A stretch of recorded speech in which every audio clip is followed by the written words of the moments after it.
Medijski sadržaj koji ćete vidjeti realizuje se u okviru projekta Od prošlosti do budućnosti 195 godina obrazovanja u Lapovu. Projekat je sufinansiran od strane opštine Lapovo i gradskog portala 034 iz Topole. Nalazimo se ispred osnovne škole Svetozar Marković u Lapovu.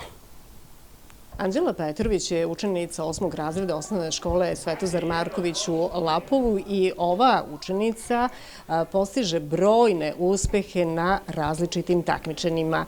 Anđela će nam reći nešto o svemu tome. Kažu nam u školi da si najbolji đak, a to pokazuju i tvoji rezultati, pa evo malo da se pohvališ. Naravno.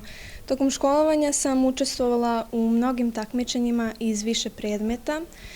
Naravno, u organizaciji i u školskom kalendaru Ministarstva prosvete, u organizaciji opštine Lapova, crkvene parohije Lapova i kao i eparhije Šumadijske.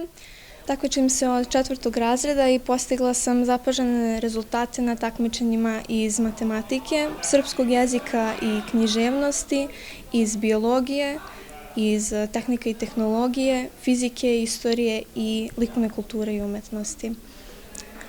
Osvojila sam 10 nagrada na opštinskim takmičenjima, 8 nagrada na okružnim takmičenjima, koji su iz nastavnih predmeta u organizaciji i u kalendaru Ministarstva prosvete.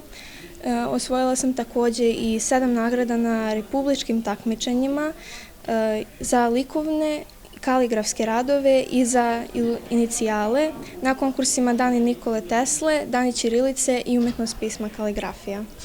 Pa koliko je to nagrada? Mnogo. Mnogo nagrada. Kako postižeš sve to? Naravno, sve se može postići uz dovoljnu organizaciju. Kod kuće trebamo znati da se organizujemo, trebamo podeliti svoje vreme, da imamo dovoljno vremena za učenje, za spremanje, za takmičenja, ali isto tako da nam ostane vremena da možda pogledamo neku seriju ili film, da pročitamo neku knjigu, da se družimo sa svojim prijateljima, ali isto je jako važno da budemo budni, da slušamo na časovima i da učimo na časovima šta nastavnici kažu, zato što ako nam nešto nije jasno možemo i njih da pitamo i tako se svakako najbolje uči. Ti si učenik 8. razreda. Kako tebi izgleda ovih 8 godina u školi? Pa je proletelo to tako, možemo da kažemo? Da, može se reći da je proletelo vrlo brzo. Svakako, što se tiče i takmičenja i školovanja, nosim prelepe uspomene. Imam sve najbolje da kažem, zato što su stvarno i nastavnici i učiteljice su nam pomogli i na ovim nagradama i na takmičenjima, stvarno i u sklopu škole i van škole, naravno, svi su mi pomogli i bez njih ne bi nikada ostvarila ove nagrade. Sad, mnogo nagrada. Koje je najdrže ili su sve podjednako drage?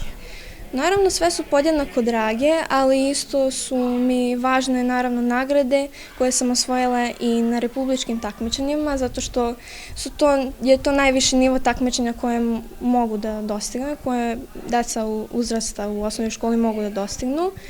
I da. Kaži mi sad, kakav je tvoj plan za dalje? Hoćeš li nastaviti? Evo, školska godina još traje, bit će još tu takmičenje u drugom polugodištu, je li tako? A kakav je tvoj plan za dalje? Pripremaš se polako za upis u srednju školu, kakav ti je plan? Hoće li biti i tada takmičenja? Nadam se da će i tada biti takmičenja. Planiram da upišem Prvu kragujevačku gimnaziju, a za dalje ćemo videti svakako.